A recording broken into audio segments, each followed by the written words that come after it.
चलो अपन स्टार्ट करते हैं आज की क्लास। देखो मैंने तुम्हें ओलैप का एक इंट्रोडक्शन दिया था। मैं एक बार कंसाइज इंट्रोडक्शन दे देता हूँ तुम्हें जल्दी से ओलैप होता है। देखो क्या होता है कि ऑर्गेनाइजेशन के पास में क्या होता है, बहुत सारा पुराना डेटा भी होता है और पुराने डेटा को उनको स्टोर करके रखना होता है, क्योंकि पुराने डेटा के बेस पर ही फोरकास्टिंग की जाती है। अपन ये सब चीज समझते हैं। पुराने डेटा को यूज करके अपन फ्यूचर के लिए फोरकास्टिंग कर सकते हैं। पुराने डेटा को देखकर ही अपन फ्यूचर के लिए प्लान्स बना सकते हैं। पुराने डेटा को देखकर ही फ्यूचर के प्रॉब्लम्स के बारे में डिसीजन ले सकते हैं। ठीक है। तो ऑर्गेनाइजेशन के लिए पुराना डेटा इंपॉर्टेंट होता है, लेकिन प्रॉब्लम क्या होती है कि डेटा बहुत सारा होता है, तो उसको सेव करने में प्रॉब्लम आती है। तो डेटा को सेव करने वाली प्रॉब्लम है ना, डेटा को सेव करने वाली प्रॉब्लम है, वो दूर करता है डीबीएमएस, डेटाबेस मैनेजमेंट सिस्टम। ठीक है। अब डेटा को हमने सेव तो कर दिया। अपने जब फोल्डर्स वगैरह देखते हैं ना, अपन फोल्डर में दुनिया भर की फाइल्स होती है, अपन दुनिया भर की फाइल्स को सेव करके रखते हैं। ठीक है। अपन कंप्यूटर में फोल्डर बनाते हैं, फोल्डर के अंदर फोल्डर बनाते हैं, दुनिया भर की फाइल्स उसमें डालते हैं और उसको सेव करके रख देते हैं। ये काम हो गया डीबीएमएस का। लेकिन जब हमें जरूरत पड़े और हमें उस डेटा को रिट्रीव करना, ठीक है, उस डेटा के बेस पर कुछ कैलकुलेशन करनी, तो उस डेटा की रिट्रीवल का काम करता है ओलैप।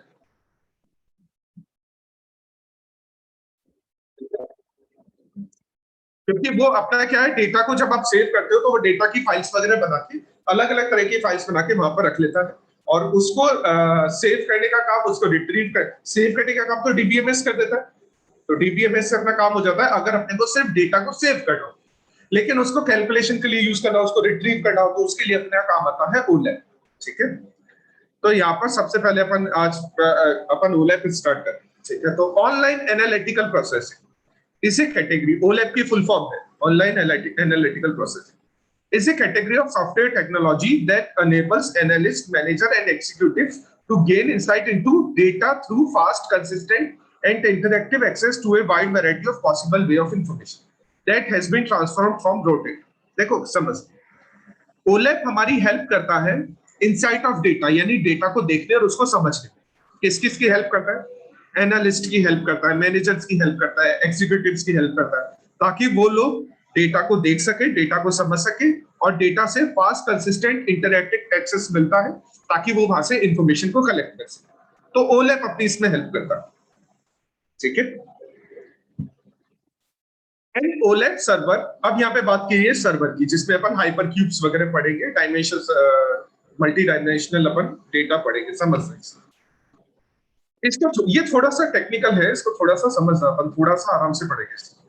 And OLAP server is high capacity multi user manipulation engine. इसमें समझ, हाई कैपेसिटी, मैंने पहले भी कल भी बताया था, यानी लास्ट वाली क्लास में भी बताया था कि जो पुराना डेटा होता है वो बहुत सारा होता है। तो बहुत सारा डेटा होने का मतलब आपका जो सर्वर है, आपका जो सॉफ्टवेयर है, उसकी कैपेसिटी ज्यादा होनी चाहिए उस डेटा को संभाल कर रखने की। जैसे अभी करंट डेटा अपन पढ़ते हैं, जैसे मैंने एग्जांपल भी दिया था, करंट में अपन जो पढ़ाई कर रहे हैं उसमें अपन ने 8 बुक्स पढ़े, अपन 8 बुक्स ही पढ़ रहे हैं, 8 बुक्स से अपना काम हो जाए। लेकिन अगर अपन सारा पुराना डेटा उठाकर देखें तो उसमें अपन ने हजारों बुक पढ़ दी, हजारों बुक्स। ठीक है। तो 8 बुक्स तो करंट हो गया, बाकी मान लो कि अपन ने 500 बुक्स पढ़ी है, तो बाकी बची हुई 492 बुक्स अपनी पुरानी हो जाएगी। तो पुराना डेटा ज्यादा है, तो उसके लिए अपने को हाई कैपेसिटी वाला सर्वर चाहिए। तो हाई कैपेसिटी वाला सर्वर होना चाहिए, multi user data manipulation engine होना चाहिए, यानी ज्यादा से ज्यादा लोग उनको यूज कर सकते उस डेटा, ऐसा इंजन होना चाहिए, ऐसा सर्वर होना चाहिए। ठीक है। ऐसा नहीं होना चाहिए कि सिंगल यूजर नहीं होना चाहिए कि एक दो लोग, दो तीन लोग ही उसको ज्यादा यूज करते हैं। मल्टी यूजर होना चाहिए, ज्यादा लोग उसको यूज कर सके, क्योंकि बहुत सारे लोगों को अलग अलग टाइम पर पुराने डेटा की रिक्वायरमेंट होती है। Specifically design to support and operate on multi dimensional data structure. ठीक है। और ओलेप सर्वर इस चीज के लिए डिजाइन किया जाता है, इस डेटा को संभालने के लिए। ठीक है। और उनके लिए, यानी मल्टी डायमेंशनल का मतलब ये है, समझना, अपन आगे पढ़ेंगे वैसे, अलग अलग टेबल बनाकर, चार्ट्स बनाकर, ग्राफ बनाकर, स्प्रेडशीट्स बनाकर अपन डेटा को वहां पर सेव रखते हैं। ठीक है। अब मल्टी डायमेंशनल डेटा स्ट्रक्चर का मतलब यहां पर दे रखा है, is arrange so that every data item is located and assessed based on the intersection on the dimension members which define that item. समझ, यहां पर क्या होता है कि जब हम डेटा सेव करके रखते हैं, मैं तुम्हें एक एग्जांपल समझाऊं।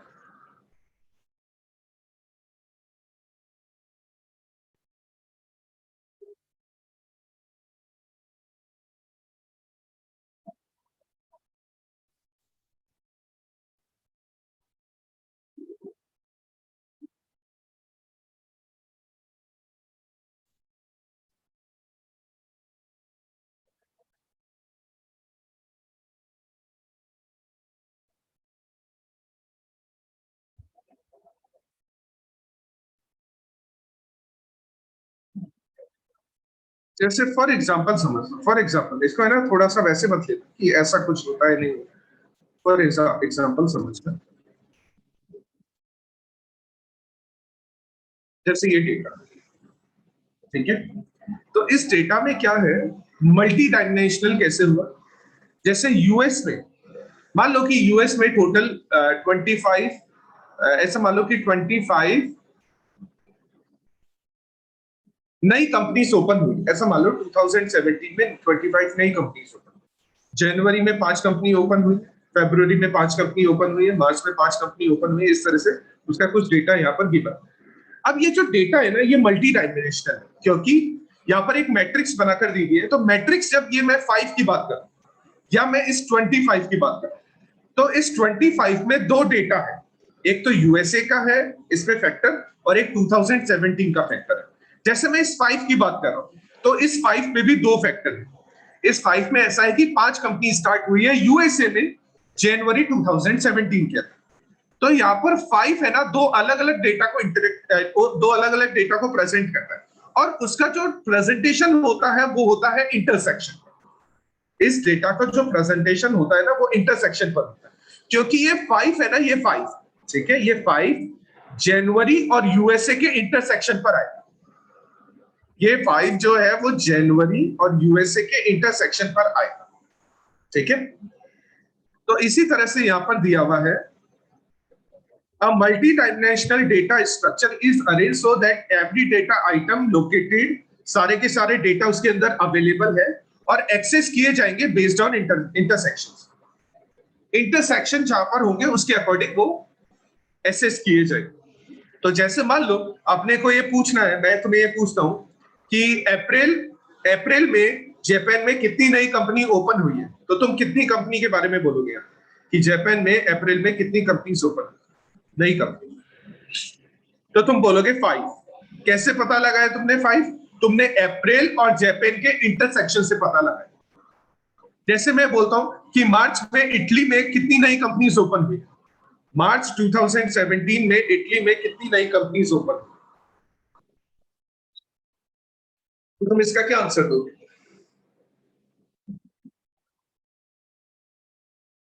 वन वन आंसर दोगे इसका। क्यों आंसर दोगे? क्योंकि तुम दो इंटरसेक्शन चेक करोगे, तुम इंटरसेक्शन चेक करोगे दो चीजों का, एक तो मार्च 2017 और एक इटली, ठीक है। तो यहां पर जो डेटा एसेस किया जाता है ना, वो इंटरसेक्शन से किया जाता है, क्योंकि ज्यादातर जो डेटा होता है ना, इंटरसेक्शन का मतलब ज्यादातर जो डेटा होता है वो मैट्रिक्स फॉर्म में होता है, और मैट्रिक्स फॉर्म में डेटा होने की वजह से अपन डेटा की जो लोकेशन देखते हैं या असेसमेंट देखते हैं वो इंटरसेक्शन के बीच पर है। जैसे अपन ट्रांसपोर्टेशन में देखते हैं, जैसे अपन असाइनमेंट में देखते हैं कि वर्कर ए जॉब बी को कंप्लीट करने में कितना टाइम लगा, तो वर्कर ए और जॉब बी की डेटा की लोकेशन और असेसमेंट के लिए हम उनका इंटरसेक्शन देखते हैं। जैसे मैं एक एग्जांपल समझा देता हूँ।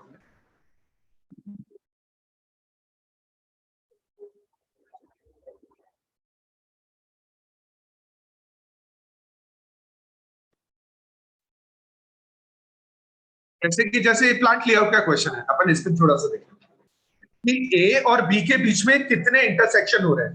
तो अपन क्या देखेंगे, ए, अपन देख रहे हैं कि ए और बी के बीच में कितने इंटरेक्शंस, कितनी बातचीत हो रही है, ठीक है। तो अपन ए और बी का इंटरसेक्शन देखेंगे, और इंटरसेक्शन आ रहा है 7, तो अपन लिखेंगे ए टू बी के बीच में अपने 7 इंटरेक्शन, ठीक है। कैसे पता लगाया? अपन ने पता लगाया लोकेशन से, और लोकेशन अपन ने कैसे एसेस की? लोकेशन अपन ने एसेस की इंटरसेक्शन पॉइंट्स, ठीक है। तो यहां पर जो होता है ज्यादातर डेटा मैट्रिक्स फॉर्म में होता है, और मैट्रिक्स फॉर्म में जो डेटा होता है उसकी लोकेशन और उसका जो एसेस होता है वो इंटरसेक्शन पॉइंट के बेस पर किया जाता है, ठीक है। Executive of business have to make crucial decision for the future of their enterprise.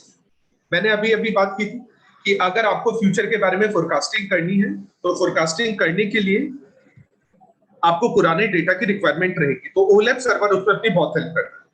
The access of business data, जो एक्स्ट्रा डेटा अपने पास में हो जाता है, कस्टमर का होता है, प्रोडक्ट का होता है, lead us to store them in place, हम उसको एक जगह पर स्टोर करते हैं। और फिर उसके बाद जैसी हमें रिक्वायरमेंट होती है वैसा हम उसका रिट्रीवल करते रहते हैं।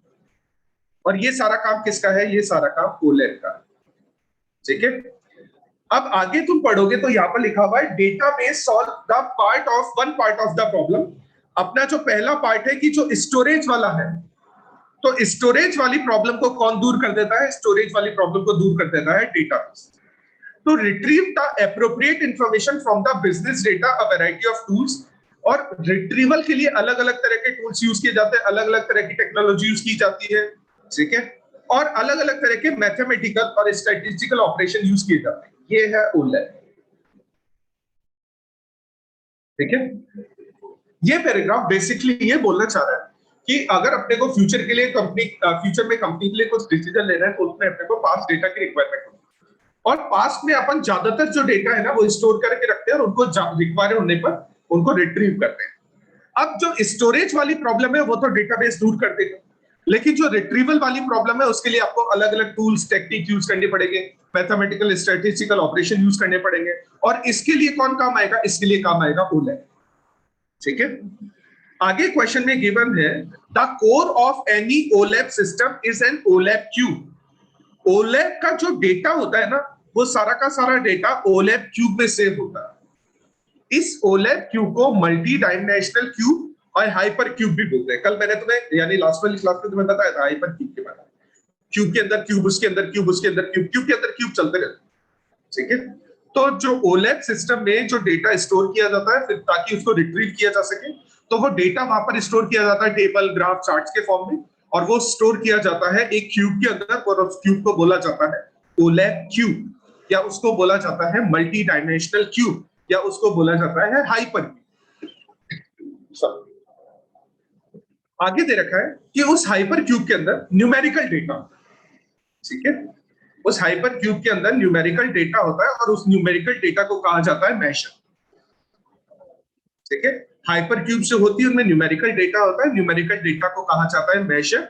और मेजर को कैटेगराइज किया जाता है डायमेंशन से। अब जैसे यहां पर अपन ने डायमेंशंस बना रखे। ठीक है, इस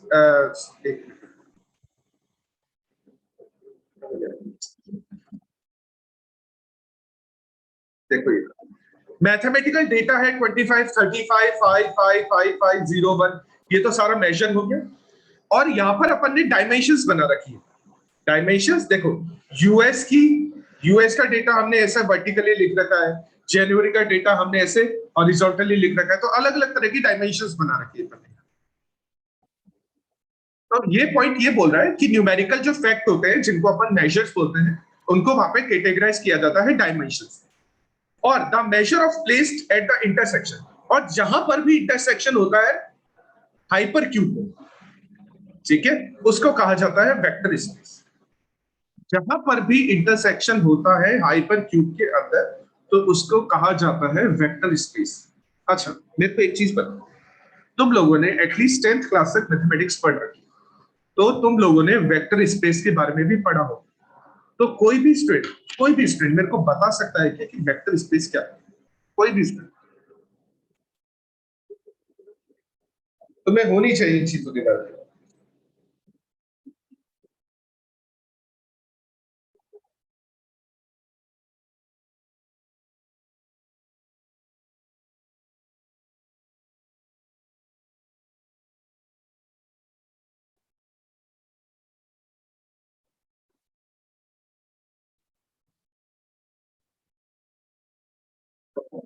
चलो मैं बता देता हूँ, तुम लोगों को नहीं आइडिया होगा, मेरे को पता है। देखो सर, ग्राफ अपन बनाते हैं तो ये एक्स है, ये वाई है, और इस एरिया को क्या बोलते हैं? ये जो एरिया होता है एक्स और वाई के बीच में जो एरिया होता है, एक्स और वाई तो डायमेंशंस हो गए। ठीक है, एक्स और वाई तो एक्सिस हो गए, और ये वाला जो एरिया होता है ना इसको कहा जाता है वेक्टर स्पेस। अपन यहाँ पर ऐसे लाइंस को ड्रॉ करते हैं इस स्पेस के अंदर, इस तरह की लाइंस को ड्रॉ करते हैं। तो ग्राफ के अंदर एक्स और वाई एक्सिस होते हैं, उसके बाद जो एरिया बचता है उस एरिया को कहा जाता है वेक्टर स्पेस। तो यहाँ पर ये बोल रहा है कि अपन जो ये इंटरसेक्शंस दिखाते हैं ना ये हाइपर क्यूब के अंदर, तो हाइपर क्यूब के अंदर जो इंटरसेक्शंस दिखाते हैं उन डायमेंशंस को कहा जाता है, देखो ऐसे ऐसे इंटरसेक्शंस होंगे। ठीक है, इस तरह से कुछ चल रहा होगा।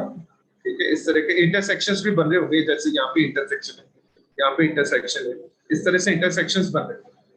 तो इन इंटरसेक्शंस को दिखाया जाता है वेक्टर स्पेस के अंदर। हाइपर क्यूब के अंदर अपन डेटा डालते हैं, ठीक है, डेटा को स्टोर करते हैं हाइपर क्यूब के अंदर, ताकि जरूरत पड़ने पर अपने को रिट्रीव कर सके। हाइपर क्यूब में जो डेटा स्टोर किया जाता है, ज्यादातर वो डेटा स्टोर किया जाता है टेबल्स के अंदर, ग्राफ्स के अंदर, चार्ट्स के अंदर, और वहां पर जो इंटरसेक्शन होता है, इंटरसेक्शन हाइपर क्यूब के अंदर, वो होता है वेक्टर स्पेस, ठीक है। जैसे कि एक्स और वाई एक्सिस के बीच में तो इंटरसेक्शन होगा नहीं, इंटरसेक्शन कहां होगा? इंटरसेक्शन होगा वेक्टर स्पेस। इस सारे स्पेस को वेक्टर स्पेस बोला।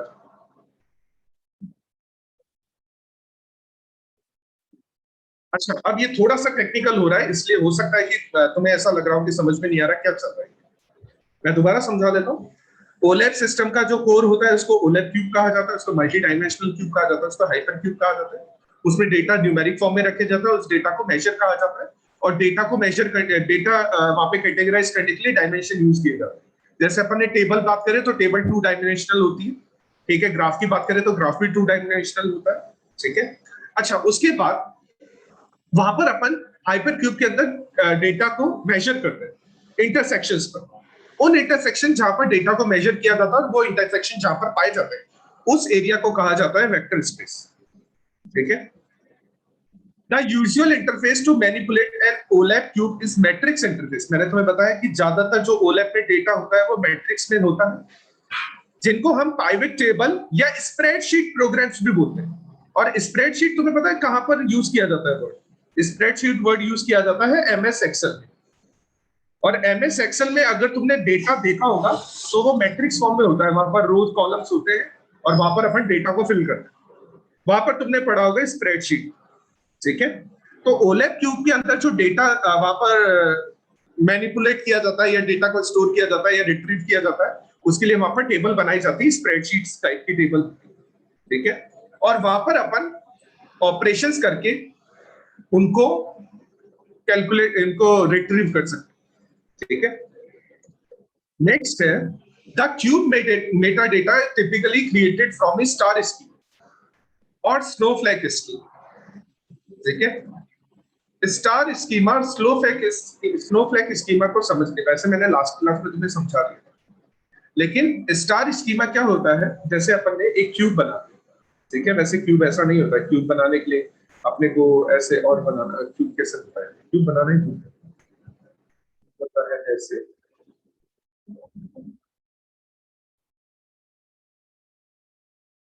ठीक है। क्यूब बना दिया अपन ने, ठीक है। अब क्यूब बनाने के बाद में उसके अंदर एक और क्यूब अपने को पता है, ठीक है। लेकिन यहाँ पर क्या होता है, अपन जब क्यूब बनाते हैं या हाइपर क्यूब्स की अगर अपन बात करते हैं, तो वहां पर जो डेटा स्टोर किया जाता है, वो टेबल, उसमें जो टेबल्स डाली जाती है वो रिलेशनल डेटाबेस वाली टेबल्स। रिलेशनल डेटाबेस क्या होता है? वो रिलेशनल डेटाबेस होता है ये सीएमए, सीएमए के बाद उसे 3 पार्ट, फाउंडेशन, इंटर, फाइनल।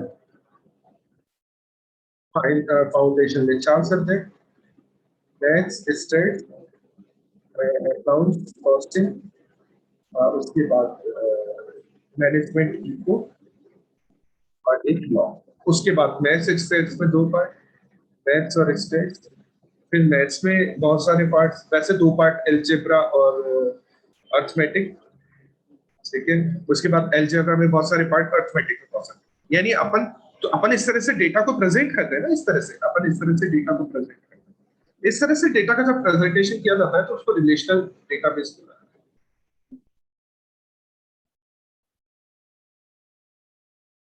ठीक है। और क्यूब के अंदर जब इस डेटाबेस, इस रिलेशनल डेटाबेस को डाला जाता है, तो क्यूब के अंदर डाला जाता है स्टार स्कीम। मैं तुम्हें एक एग्जांपल देता हूं। क्यूब के अंदर क्या है, जब अपन क्यूब बनाते हैं, जैसे मान लो ये क्यूब है,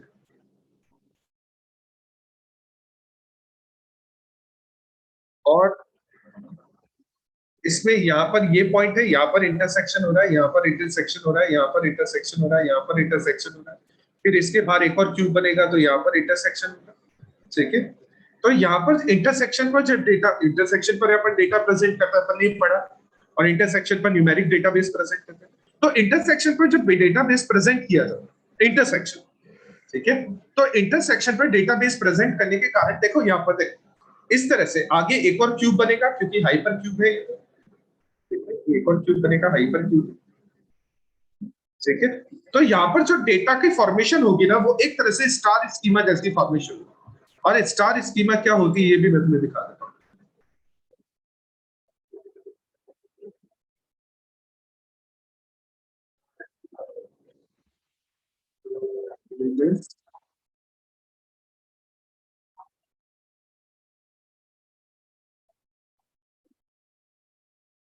तो स्नोफ्लेक कर देते हैं, स्टार में तो ये एक ही तरह का दिखा रहा है स्टार,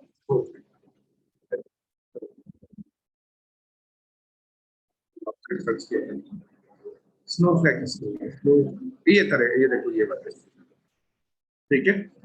देखो जैसे अपन ने देखा ना, अपन ने देखा था अभी कि किस तरह से डेटा स्टोर कर रहे हैं अपन, किस तरह से डेटा स्टोर कर रहे हैं मैंने तुम्हें बताया, एक पॉइंट बना दिया जाता है, फिर उसके आगे दो पॉइंट, फिर उसके आगे दो पॉइंट, फिर उसके आगे दो पॉइंट, ऐसे निकालते हैं। जैसे यहाँ पर अपन ने समझा फाउंडेशन के बाद चार पॉइंट्स निकाले अपन ने, फिर उसके बाद मैसेज स्टेट्स के दो पॉइंट, उसके बाद आगे दो पॉइंट, इस तरह से चलता है, ठीक है, इस तरह से स्नोफ्लेक इसकी, यस सर। ठीक है। तो यहाँ पर क्या है, अपन जब ओलेप सर्वर के अंदर डेटा को स्टोर करते हैं और उसको रिट्रीव करते हैं, तो वहां पर अलग अलग तरह की टेबल से, ठीक है, अलग अलग तरह की टेबल बनाकर डाली जाती है, और वो टेबल जो होती है ना वो रिलेशनल डेटाबेस वाली टेबल होती है, यानी रिलेशनल डेटाबेस वाली मतलब इस तरह की टेबल्स होती है, ठीक है। और इस तरह की जब टेबल्स, इस तरह की टेबल्स होती है, ठीक है, अलग अलग पार्टीशन कर दिए जाते हैं, और अपन ऐसी टेबल्स बनाते हैं। अपन भी जब अपन नोट्स वगैरह बनाते हैं तो अपन इस तरह की टेबल्स बहुत सारी बनाते हैं, ठीक है। तो इनको बोला जाता है रिलेशनल टेबल्स, और रिलेशनल टेबल जो प्रेजेंट की जाती है वो तुम देखो यहाँ पर स्नोफ्लेक स्कीमा जो यहाँ पर तुम्हें दिख रही होगी, वहां पर तुम्हें रिलेशनल टेबल्स दिख रही होगी। अब इसके बाद क्या होगा, ऐसे दो एरो लगा के आगे दो और बना दिए जाएंगे उसमें क्यूब्स, फिर यहाँ पर दो एरो लगाकर दो क्यूब्स और बना दिए जाएंगे, इसमें नीचे दो एरो लगाकर दो क्यूब्स बना दिए जाएंगे, जैसी अपने को रिक्वायरमेंट होती है। तो नेक्स्ट पॉइंट अपने को ये बोल रहा है, the cube Meta data is typically created from A star schema, या तो स्टार स्कीमा से क्रिएट किया जाएगा या स्नोफ्लेक स्कीमा से क्रिएट किया जाएगा, और जो टेबल्स वहां पर यूज की जाएगी वो रिलेशनल डेटाबेस वाली टेबल यूज की जाएगी, ठीक है। मेजर्स का मतलब हो गया, क्या हो गया मेजर्स का मतलब, एक ओलेप सर्वर में मेजर का मतलब क्या हो गया, ओलेप के अंदर अभी अपन ने पढ़ा था, ओलेप के अंदर मेजर्स का मतलब क्या, न्यूमेरिक फैक्ट, न्यूमेरिक फैक्ट, बिल्कुल। यहाँ पर जो न्यूमेरिक फैक्ट है वो डिराइव किए जाएंगे रिकॉर्ड से और टेबल्स बनाकर डाली जाएगी, और उनके लिए जो अलग अलग टेबल्स बनती है ना तो डायमेंशनल टेबल्स बोला जाता है, ठीक है। मैंने बताया जैसे कि अपन जब टेबल्स बनाते हैं तो हॉरिजॉन्टल डेटा भी फिल करते हैं, वर्टिकल डेटा भी फिल करते हैं, तो मल्टी डायमेंशनल टेबल्स बनाकर वहां पर डेटा को फिल किया जाता है ओलेप सर्वर के। नेक्स्ट है ईच मेजर का मतलब है वही न्यूमेरिकल फैक्ट्स, मेजर का मतलब है न्यूमेरिकल डेटा, फैक्ट की जगह पर इसको डेटा बोल देते हैं। न्यूमेरिकल डेटा है ना उसके लिए टेबल्स बनाई जाती है, ठीक है। अच्छा, और उसके अलावा और Meta data associated, Meta data का मतलब पुराना पास्ट डेटा, या तो अपना न्यूमेरिकल डेटा होगा उसके लिए टेबल्स बनाई जाएगी, या पास्ट डेटा के लिए टेबल्स बनाई जाएगी। पास्ट डेटा के लिए जो ज्यादातर टेबल्स बनाई जाती है वो रिलेशनली बनाई जाती है, रिलेशनल टेबल्स ही बनाई जाती है। A dimension is what describe these level and provide information about the measures, जैसे कि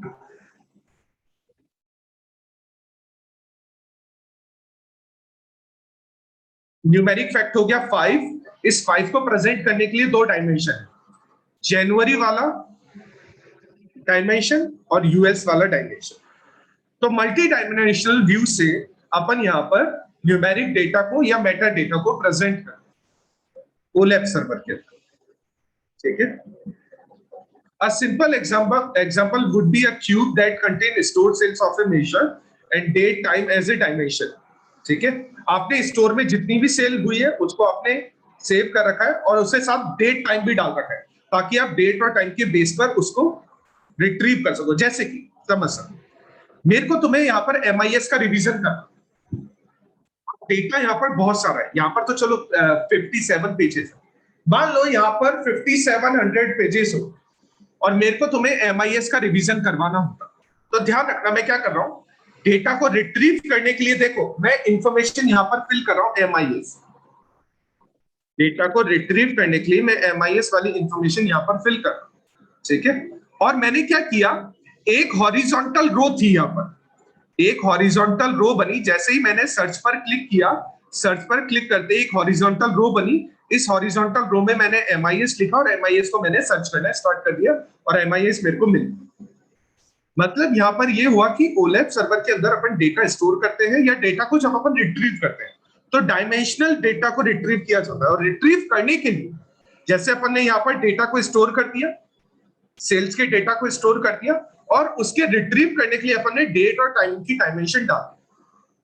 जैसे कि मेरे को पेज नंबर 56 देखना है तो मैं यहाँ पर सिर्फ पेज नंबर 56 लिखूंगा और मैं डायरेक्ट पेज नंबर 56 पर चला जाऊंगा। तो यहाँ पर अपन ने जो डायमेंशन डाल रखी है ना वो नंबर ऑफ पेजेस की डाल रखी है। स्टोर में जो सेल्स होता है वो डायमेंशन अपन डालते हैं डेट और टाइम के बेस पर, ताकि अपन जल्दी से डेटा को रिट्रीव कर सके। जैसे कि अब एक तरीका तो यह है कि मैं पेज नंबर 20 पर जाऊं, तो पेज नंबर 20 पर मैंने इस कैसे स्क्रॉल अप करते करते जाऊं, या मैंने एक डायमेंशन यहाँ पर डाल रखी है सर्च करने की पेज नंबर 20 को, तो मैं बस 20 टाइप करूंगा और मैं पेज नंबर 20 पर वापस पहुंच जाऊंगा जहां पे मैंने स्टार्ट किया, ठीक है। तो स्टोर में जो डेटा सेव किया जाएगा वो क्यूब में किया जाएगा, और उस जब डेटा को सेव किया जाएगा तो वहां पर डेट टाइप की एक डायमेंशन डाल दी जाएगी, ताकि आप जब उस डेटा को रिट्रीव करना चाहो तो डेट और टाइम के बेस पर उसको रिट्रीव कर सको। जैसे आपको ये कहा जाता है कि आप मान लो कि मार्केट से कोई प्रोडक्ट परचेज करके लेकर आए, फिर आपको ऐसे बोलेंगे कि आपके पास बिल खो गया, तो आपसे ऐसे पूछेंगे आपका फोन नंबर बता दो, तो आपका फोन नंबर वो वहां पर डालेंगे, आपका पुराना डेटा सारा आ जाएगा। वो बोलेंगे कि किस डेट को आपने परचेज किया था वो बता दो, क्या यूनिट परचेज की थी वो बता दो, ठीक है, आपका नाम बता दो, एड्रेस बता दो, कैसा मोड ऑफ पेमेंट था वो बता दो, वो सब चीजें वहां पर होंगी। लेकिन ज्यादातर जो डेटा रिट्रीव किया जाएगा वो आपके फोन नंबर से और डेट और टाइम के बेस पर रिट्रीव किया जाएगा, तो वहां पर एक डायमेंशन डाल दी, ठीक है। और इसमें कितनी भी डायमेंशन ऐड की जा सकती है, मैंने अभी बताया, आपने मोड ऑफ पेमेंट कैसा किया था, आपका नाम क्या है, आपका फोन नंबर क्या है, आपने डेट टाइम क्या, आपने कौन कौन सी यूनिट परचेज की थी, कितनी कितनी क्वांटिटी में परचेज की थी, अलग अलग तरह की डायमेंशंस यहाँ पर डाली जा सकती, ठीक है। कौन से काउंटर से परचेज की थी, कौन कैशियर था, ठीक है, कौन से कस्टमर ने परचेज किया था, सब चीजें यहाँ पर, ठीक है। और जब भी कोई नई डायमेंशन डाली जाती है तो उस नई डायमेंशन को बोला जाता है फॉरेन की कॉलम, FKC। जब भी डेटा को रिट्रीव करने के लिए या डेटा को समझने के लिए कोई नई डायमेंशन अपन वहां पर डालते हैं तो उस डेटा को, उस नई डायमेंशन को कहा जाता है फॉरेन की कॉलम, ठीक है। तो ये है OLAP सर्वर का इंट्रोडक्शन, कि OLAP सर्वर में डेटा किस तरह से स्टोर किया जाता है और उसको किस तरह से रिट्रीव किया जाता है। कोई प्रॉब्लम लगी हो तो पूछ लो, वैसे होनी चाहिए, मेरे को लगता है कि कोई प्रॉब्लम होनी चाहिए, लेकिन मेरे को ऐसा लगता है तुम एक बार और इसको पढ़ोगे ना बैठकर तो तुम्हें समझ में आएगा, ठीक है। चलो नेक्स्ट है किस तरह से OLAP सर्वर के अंदर डेटा को स्टोर किया जाता है या किस तरह के OLAP सर्वर होते हैं। तो पहला है मल्टी डायमेंशनल, दूसरा है रिलेशनल, ठीक है, और तीसरा है हाइब्रिड, दोनों का मिक्सचर, ठीक है। अच्छा, सबसे पहले मल्टी डायमेंशनल पर, मल्टी डायमेंशनल MOLAP का मतलब है, M का मतलब है यहाँ पे मल्टी डायमेंशनल, और OLAP अपन ने पढ़ी लिया ऑनलाइन एनालिटिकल प्रोसेसिंग। इसे multi dimensional online analytical processing, MOLAP is a classic form, सबसे ज्यादा यही यूज किया जाता है, MOLAP ही यूज किया जाता है, ठीक है। Sometime referred just as OLAP, कभी कभी इसको सिर्फ OLAP भी बोल दिया जाता है, क्योंकि ज्यादातर ऑर्गेनाइजेशन MOLAP ही यूज करती है, तो MOLAP यूज करने के कारण इसको OLAP भी बोल दिया जाता है, ठीक है। MOLAP store this data in an optimise multi dimensional array storage, ठीक है। मैंने तुम्हें बताया, जैसे अपन ने अभी एक स्टोर का एग्जांपल देखा कि स्टोर में अपन ने डेटा सेव किया, सेल्स का डेटा सेव किया और उसमें बहुत सारी डायमेंशन अपन ने बनाई, जैसे मेन डायमेंशन तो हो गई डेट टाइम वाली, मोबाइल फोन वाली, उसके अलावा कस्टमर का नाम, स्टोर का काउंटर का नाम, उसके अलावा कैशियर का नाम, बहुत सारी अपने वहां पर डायरेक्शंस बने, मल्टी डायमेंशनल। ठीक है, मल्टी डायमेंशनल डायरेक्शन बना दी जाती है, रिलेशनल नहीं बनाई जाती है। रिलेशनल डेटाबेस काम में नहीं आता है। रिलेशनल डेटाबेस हो गया, डेटा के नीचे डेटा, उसके नीचे डेटा, उसके नीचे डेटा, उसके नीचे डेटा, वो रिलेशनल डेटाबेस। ऐसा नहीं काम आता। मल्टी डायमेंशनल डायरेक्शन वो बना दी जाती है। जैसे कि काउंटर 1, ठीक है, फिर डेट टाइम का एक कॉलम बना दिया, फिर एक नया कॉलम बना दिया कस्टमर का, एक नया कॉलम बना दिया यूनिट का, एक नया कॉलम बना दिया आइटम का। ठीक है, और जब भी कोई नया डायमेंशन इंसर्ट करेंगे तो आप उसको क्या बोलोगे? एफ की, फॉरेन की कॉलम बोलोगे। ठीक है, फॉरेन की कॉलम, फॉरेन का मतलब बाहर से एक नया कॉलम आया है, यहाँ पर नई डायमेंशन बनी है यहाँ पे, इसलिए इसको फॉरेन की कॉलम बोलते हैं। It requires pre-computation and storage of information in queue, the operation known as processing. यहाँ पर आप जब डेटा को फिल करते हो तो डेटा को फिल करने से पहले सारा डेटा का प्रोसेस कर लिया जाता है। जैसे आप है ना, मान लो कि डी मार्ट से जाके या आप किसी बड़े सुपरमार्केट से जाके सामान खरीदते हो, तो सामान खरीदते हो तो सारी कंप्यूटेशन की जाती है, एक एक चीज को स्कैन किया जाता है, वहां पर उसका बिलिंग की जाती है। बिलिंग करने के बाद में आपसे बोला जाता है पेमेंट करने के लिए, और जब आप पेमेंट करते हो तो पेमेंट का मोड देखा जाता है कि कौन से मोड से आप पेमेंट कर। अच्छा, उसके बाद मान लो आपने कैश में पेमेंट किया है, मान लो आपका बिल हुआ है 4,900 का, आपने 5,000 रुपए दिए, वो वहां पर 5,000 रुपए एंटर करेगा, तभी उसका जो वो उसकी जो कैश वाला काउंटर है ना, तभी वो ओपन होगा। ठीक है, जैसे उसने 5,000 रुपए एंटर किए तो काउंटर यानी सर्वर को पता लग जाएगा कि जितने का सामान खरीदा है उससे ज्यादा पैसा आपको मिल चुका है, तो वो कैश का काउंटर ओपन होगा, उसमें आप 5,000 रुपए रखोगे और उसमें से आप 100 रुपए निकाल के दे दोगे और वापस डब्बा बंद कर दोगे, और जैसे आप डब्बा बंद कर दोगे वो काउंटिंग कंप्लीट हो जाएगी कि उसमें जो आपने पैसा रखा है, वहां पर कॉइन्स काउंट नहीं होते, कॉइन्स काउंट नहीं होते, लेकिन वहां पर रुपीस वाली काउंटिंग चलती रहती है क्योंकि आप पहले ही डेटा उसको एंटर कर देते हो। ठीक है, और वहां पर क्या है, उसके बाद में कॉइन्स भी काउंट होते हैं, लेकिन कॉइन्स की काउंटिंग नहीं हो तो चलेगा। एक एक 2-2 रुपए वाले कॉइन्स काउंट होते हैं, वहां पर काउंट करने पड़ते हैं, सारा लिखना पड़ता है। आप 5,001 रुपए भी दोगे ना तो वो वहां पर लिखेगा 5,001 रुपए। जैसे कि मान लो मेरी जेब में 95 रुपीज पड़े हुए, मैं पेट्रोल पंप पर जाता हूँ, बोलता हूँ कि 95 रुपीज का पेट्रोल भर, तो वहां पर वो जो उसकी मशीन होगी उसमें 95 रुपीज इंसर्ट करेगा और मेरे को पेट्रोल भरकर दे देगा। मैं उसको ये भी बोलता हूँ ना कि 102 रुपए का पेट्रोल भरना। अच्छा, अपन ऐसा बोलते नहीं क्योंकि ऑकवर्ड लगता है, ठीक है, लेकिन अगर उसको अपन बोलेंगे ना 102 रुपए का पेट्रोल भर देना, वो 102 रुपए का पेट्रोल भर के भी आपको, तो वहां पर क्या होता है कि जो डेटा आपके पास में होता है वो ऑलरेडी कंप्यूट किया हुआ डेटा, आप सारी कैलकुलेशन वहां पर कर चुके हो, आप स्कैन करते हो वहां पर सारा, आप देखते हो कि कितने एमआरपी है, उसमें कितना जीएसटी लगा है, कितना एसजीएसटी लगा है, कितना जीएसटी लगा है, कितना परसेंट डिस्काउंट दिया है, फाइनल प्राइस क्या रही है, टोटल कितना हुआ है, टोटल कितना बंदा पैसा दे रहा है, फिर आप कितना उसको पैसा वापस कर रहे हो, तो सारी कैलकुलेशन वहां पर होती है। और इस तरह की कैलकुलेशन को कहा जाता है प्रोसेसिंग, और ये कैलकुलेशन यानी प्री कंप्यूटेशन वाला डेटा एमओलैप में सेव किया जाता है। ठीक है, MOLAP tool generally utilize a pre calculated data set refers to a data cube. ठीक है, data cube contains all the possible answer to a given range of question. जैसे मैंने आपको अभी बताया क्या क्या यूनिट्स परचेज की है, एमआरपी कितनी है, एसजीएसटी सीजीएसटी कितना है, जीएसटी कितना टोटल बन रहा है, फाइनल प्राइस कितनी आ रही है, टोटल डिस्काउंट कितना मिल रहा है, बिलिंग कितने की हो रही है, डेट क्या है, स्टोर कौन सा है, काउंटर कौन सा है, कस्टमर ने पेमेंट किस तरह से किया है, सारा डेटा वहां पर सेव किया जाता है। तो उस डेटा से रिलेटेड जितने भी क्वेश्चन आप बना सकते हैं वो सारे रेंज ऑफ क्वेश्चन यहां पर गिवन होते हैं और उनके आंसर्स भी। ठीक है, तो ये तो हो गया मल्टी डायमेंशनल डेटाबेस।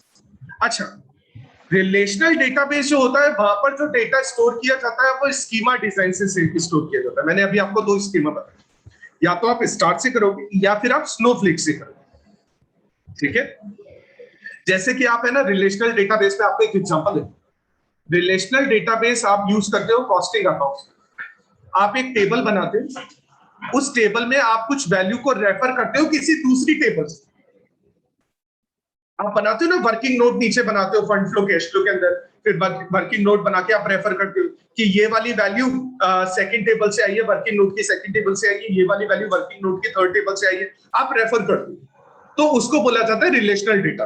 आप टेबल को रेफर करने के लिए टेबल की वैल्यूज को कंप्यूट कर और रेफर करने के लिए आप दूसरी टेबल यूज करते हैं, फिर उसको रेफर करने के लिए आप दूसरी टेबल यूज करते हैं, ठीक है। तो यहां पर क्या होता है, इस तरह के डेटाबेस को रिलेशनल डेटाबेस बोला जाता है।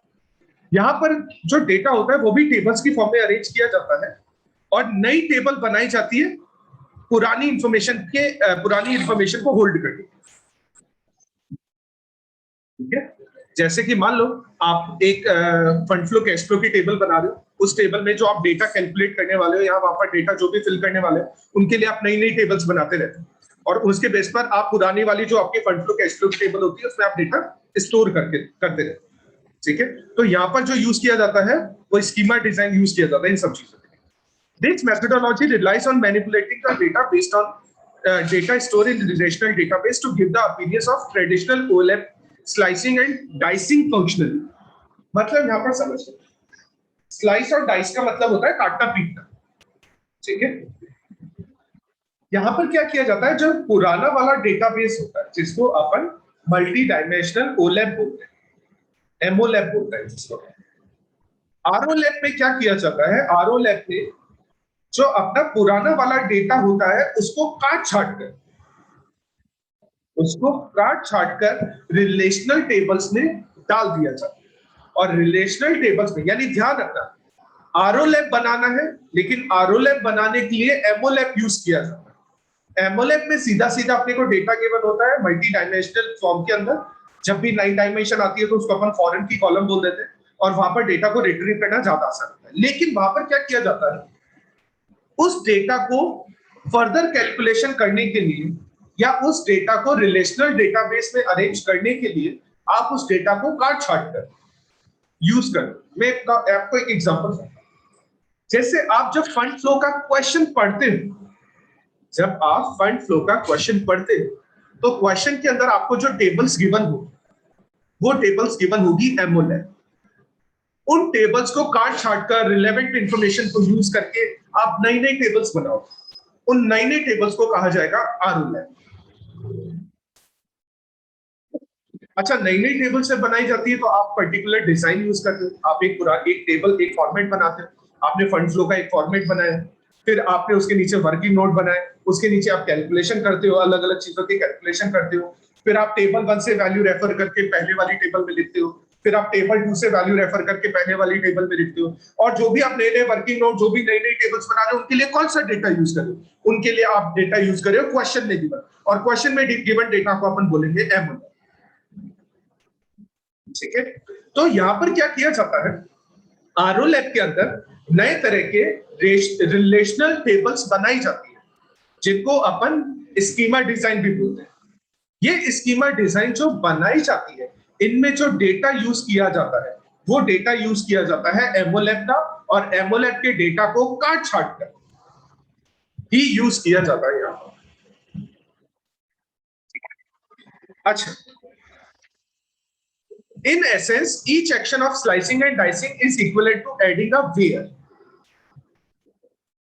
जैसे मैंने अभी आपको बताया, एक एग्जांपल बता, मान लो, समझ जाए इस चीज को, आप है ना फंड फ्लो कैश फ्लो की टेबल में कोई डेटा फिल कर, उस डेटा को जब आप फिल करोगे तो आप वो देखोगे कि वो डेटा कहां से आया है, फेयर, वो डेटा कहां से आया है आप ये देखो,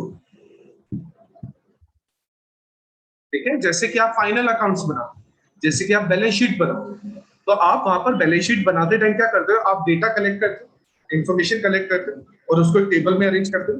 तो जब आप बैलेंस शीट में कैश अरेंज कर रहे हो या वहां पर आप कैश की एंट्री कर रहे होंगे, तो आपको वो पता होगा कि वो कैश की एंट्री कहां से हुई। या आप स्टॉक की एंट्री कर रहे होंगे तो आपको ये पता होगा कि स्टॉक की एंट्री कहां से हुई, स्टॉक की एंट्री हुई होगी ट्रेडिंग अकाउंट से। तो आपको ये पता होना चाहिए कि जो आप काट छाट कर डेटा वहां पर आरओलैप में डाल, वो डेटा आप कहां से रहा, ठीक है। और एसक्यूएल का मतलब होता है स्पेशल क्वेरी लैंग्वेज, ठीक है। इस पे अपन ज्यादा नहीं जाएंगे वरना थोड़ा सा ज्यादा ही टेक्निकल हो जाएगा, ठीक है। यहाँ पर जो वेयर वाला कि डेटा आ कहां से रहा है, ठीक है, वो डेटा आता है एसक्यूएल स्टेटमेंट से। ओलैप के अंदर, आरओलैप के अंदर बेसिकली जो डेटा आता है, आप यहाँ पर एक क्लॉज ऐड करते हो और वो क्लॉज होता है वेयर का, ठीक है, कि आप जो डेटा काट छाट कर वहां पर प्रेजेंट कर रहे हो, वो डेटा आ कहां से रहा है, वो वेयर का क्लॉज प्रेजेंट किया जाता है एसक्यूएल स्टेटमेंट के थ्रू। अच्छा, आरओलैप उसके बाद लिखा हुआ है, ROLAP tools do not use pre calculated data cubes but instead pose the query of standard relational data. It's stable in order to bring back the data required to answer the question.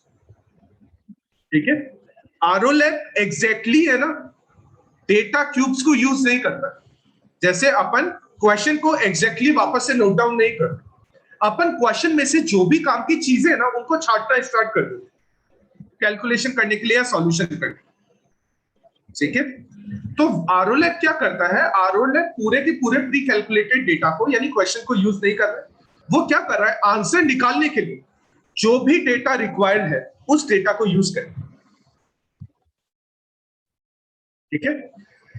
ROLAP tools feature the ability to ask any question because the methodology does not limit. अच्छा, मैंने अभी आपको बताया कि आप जब star schema, Snowflake schema बनाते हो तो आप इसमें कंटिन्यूअसली आगे चल सकते हो, ठीक है। इसमें और आगे आप टेबल्स वगैरह बना सकते हो, नई नई डायमेंशंस यहाँ पर बना सकते हो, तो इसमें कोई लिमिट नहीं होती, इसमें कोई लिमिट नहीं होती।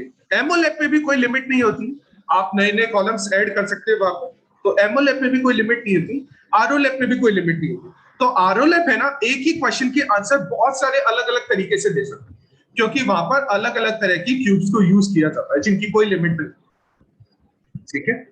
और एक और चीज, ROLAP का जो डेटा है ना, वो ज्यादातर ROLAP also has the ability to drill down the lowest level of detail in the data. जब आप इस तरह से क्यूब्स बनाते, ठीक है, आप इस तरह से क्यूब्स बनाते, तो क्यूब्स बनाते टाइम आप क्या कर सकते हो, आप वहां पर जो सबसे लोएस्ट लेवल ऑफ डिटेल्स होती है ना, वो डिटेल्स भी आप कैप्चर कर सकते हो, क्योंकि आप वहां पर स्टार स्कीमा, स्नोफ्लेक स्कीमा की तरह वहां पर आप प्रेजेंटेशन कर रहे हो डेटा को, तो सबसे लोएस्ट लेवल, ठीक है। जैसे मैं अगर बात करूं, इसमें अपना लोएस्ट लेवल है ये वाला, ये सबसे छोटे छोटे जो क्यूब्स बन रहे हैं ना, ये लोएस्ट लेवल है। इसके आगे भी अगर क्यूब बनेंगे तो वो और भी लोएस्ट लेवल। तो समझना, देखो बीच वाला जो क्यूब है वो सबसे बड़ा दिखा है, उसके बाद उन क्यूब्स को काट छाट कर आप अलग अलग प्रेजेंट करें, उसमें भी फिर कटाई छटाई हो रही, स्लाइसिंग डाइसिंग हो रही, उसके बाद भी अगर आप चाहो तो स्लाइस डाइस कर सकते हो, जैसे अपन ने यहाँ पर किया, सबसे बड़ा डेटा यहाँ पर आ गया, उसके बाद अपन ने स्लाइस डाइस करना स्टार्ट कर दिया, उसके बाद अपन ने फर्दर स्लाइस डाइस किया। तो सीएमए का सब डेटा सबसे बड़ा है, लेकिन अर्थमेटिक मैथमेटिक्स का डेटा यहाँ पर लोएस्ट लेवल हो गया, उसमें भी अपन चैप्टर्स बना देते हैं कि भाई ये अपने चैप्टर्स है, वो लोएस्ट लेवल का। तो लोएस्ट डेटा की रिट्रीवल करना भी यहाँ पर आसान होता है रिलेशनल। अच्छा, नेक्स्ट हाइब्रिड होता है। हाइब्रिड क्या होता है कि कई बार क्या होता है कि एमओलैप और ओलैप दोनों अपने काम में नहीं आते, एमओलैप और ओलैप सिंगल अपने काम में नहीं आते, ना सिंगल एमओलैप अपनी इंडस्ट्री को रिक्वायरमेंट होता है, ना सिंगल ओलैप अपनी इंडस्ट्री को, आरओलैप अपनी इंडस्ट्री को रिक्वायरमेंट। तो अपन क्या करते हैं, दोनों को मिक्स कर, एमओलैप और ओलैप की कैपेबिलिटीज को कंबाइंड करके, दोनों की अप्रोचेस को यूज करके एक नया सिस्टम बनाया, जिसका नया सिस्टम बनाया जाता है जिसको बोला जाता है एचओलैप। तो एचओलैप का फायदा क्या हुआ, वो एमओलैप से तो प्री डेटा कैलकुलेशन लेगा, एमओलैप में तो जो डेटा होता है वो प्री कैलकुलेटेड होता है, और रिलेशनल से वो अपने वो टेबल्स वगैरह, क्यूब्स वगैरह लेगा। तो इसका फायदा है, ठीक है। अच्छा देखना, समझ, एमओलैप क्या करता है, लार्ज क्वांटिटी ऑफ डेटा को स्टोर कर सकता है, और आरओलैप क्या करता है, उस क्वांटिटी ऑफ डेटा को काट छाटकर जैसी रिक्वायरमेंट है वैसी वो टेबल्स बनाता है। तो जो बड़ी ऑर्गेनाइजेशन होती है उनके लिए सिर्फ एमओलैप काम में नहीं आता है, उनके लिए सिर्फ आरओलैप काम में नहीं आता, यानी उनके लिए सिर्फ प्री कैलकुलेटेड डेटा की रिक्वायरमेंट नहीं होती, या उनके लिए सिर्फ टेबल की रिक्वायरमेंट नहीं होती। तो वो क्या चाहते हैं कि दोनों मिल जाए, प्री कैलकुलेटेड डेटा भी हो और उस डेटा की स्लाइसिंग डाइसिंग करके टेबल्स भी बनाए जाए। तो वो उन दोनों को मिक्स कर देते हैं, और मिक्स करने पर जो नया ओलैप बनता है उसको बोलते हैं हाइब्रिड ओलैप, ठीक है। ये तुम पढ़ लेना, समझ में आ जाएगा तुम्हें हाइब्रिड ओलैप। अच्छा, उसके अलावा जो ओलैप होते हैं, वेब ओलैप, वेब का मतलब ऑनलाइन, ठीक है, यहाँ पर ऑनलाइन एप्लीकेशंस को यूज किया जाता है। डेस्कटॉप, ये बेसिकली ऑफलाइन के लिए यूज किया जाता है, ठीक है। इनकी अपने को सिर्फ नाम ही याद रखने। और आरटी ओलैप तो रियल टाइम ओलैप, तो रियल टाइम इंफॉर्मेशन के लिए, जब इंफॉर्मेशन हमको चाहिए उसी टाइम हमको वो इंफॉर्मेशन मिलती है। जैसे कि आरटी ओलैप का एग्जांपल मैं दे सकता हूँ। तुम अपने है ना फोन में अलार्म सेट करते हो कि मेरे को सुबह 6:30 बजे उठना है, 5:30 बजे उठना है, और अपने आप ही तुम्हारा वो अलार्म बज जाता है 5:30 बजे। तो तुमने सर्वर में एक डेटा स्टोर करके रखा कि तुम्हें 5:30 बजे उठाना है, और रियल टाइम यानी तुम्हें 5:30 बजे वो डेटा तुम्हें अपने आप ही रिट्रीव हो गया। तो आरटी ओलैप बोला जाता है उस चीज। ऐसा ही ऑर्गेनाइजेशन में भी होता है। ऑर्गेनाइजेशन में क्या होता है, बहुत सारी ऑर्गेनाइजेशन ऐसे होती है कि हर दिन वो अपने सारे अकाउंट्स को क्लियर करना चाहती है, या हर वीक में वो अपने सारे अकाउंट्स को क्लियर करना चाहती है, तो वहां पर एक सिस्टम बना देती है। उस सिस्टम में क्या होता है कि जैसे ही वीक कंप्लीट होगा, वीकेंड होगा, आज उनका ऑफिस का काम सारा खत्म हुआ, अपने आप ही सारा डेटा अलग अलग टेबल्स बनना स्टार्ट हो जाएगी, और अलग अलग टेबल्स बनके वो डेटा सब जगह जाके वो सारे अकाउंट्स क्लियर हो जाएंगे। और जब वो मंडे को आएंगे तो उनके लिए नए अकाउंट वहां पर क्रिएटेड मिलेंगे, और उस नए अकाउंट में वो डेटा को इन्फॉर्मेशन, तो यानी डेटा को फिल करना स्टार्ट करेंगे। जैसे मैं एक एग्जांपल बताता हूँ। जैसे मैं एक पहले एक काम करता था, गंगानगर कमोडिटी लिमिटेड में काम करता था। वो क्या करता था, एसबीआई से वो डेली लोन लेते थे 1 करोड़ रुपए, और उस 1 करोड़ रुपए के लोन को मार्केट में इन्वेस्ट करते, ठीक है। अच्छा, वो क्या करते थे, जैसे ही सुबह उनका मार्केट, जैसे ही शेयर मार्केट का टाइम ओपन होगा, वो क्या करते, 1 करोड़ रुपए अपने आप ही रियल टाइम अपने आप ही उनके अकाउंट में आ जाते। और जैसे ही मार्केट ओपन होता है शाम को 4:30 बजे, वैसे है ना, क्या होता है कि 3:30 बजे मार्केट बंद हो जाता है, लेकिन एक बार दोबारा से करेक्शन के लिए खुलता है मार्केट, ठीक है। तो जैसे ही 4:30 बजे मार्केट बंद होगा, 5 बजे मार्केट बंद होगा, ऑटोमेटिक रियल टाइम वापस से वो पैसा 1 करोड़ रुपए एसबीआई के पास में चला जाए, ठीक है। तो ये डेली, ये रियल टाइम ओलैप होता है। तो इनके सिर्फ नाम याद कर लेना, सिर्फ 3 इंपॉर्टेंट है यहाँ पर, एमओलैप, आरओलैप और हाइब्रिड एचओलैप।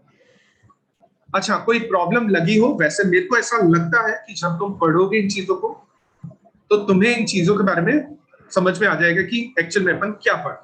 और अगर फिर भी कोई प्रॉब्लम लगती है तो वीडियो होगी सर के पास अवेलेबल, तो तुम सर से एक बार वीडियो के लिए कह देना। ओलैप थोड़ा सा इंपॉर्टेंट हो जाता है, इंपॉर्टेंट इसलिए है क्योंकि एक तो ये थोड़ा सा टेक्निकल हो जाता है फॉर्म, और अपन वैसे ही कॉमर्स वाले स्टूडेंट हैं, खासकर अपन नहीं, मैं तुम्हारे लिए फिर भी बोल सकता हूँ, तुम वैसे ही कॉमर्स वाले स्टूडेंट हो, तो तुम लोगों को थोड़ी सी प्रॉब्लम होती है टेक्नोलॉजी को, होती है। टेक्नोलॉजी में अपन सिर्फ वही यूज करना समझते हैं जो अपने को रिक्वायर्ड है। एक्स्ट्रा अगर कुछ आ जाता है, जैसे आज से पहले तुम कभी ओलेप का नाम सुनते हैं, अब जैसे अपने कोर्स में ओएलटीपी नहीं, अपन अगर ओएलटीपी की बात करें ना, तो ओएलटीपी में भी इस तरह की टेबल्स वगैरह यूज किया जाता है, ठीक है।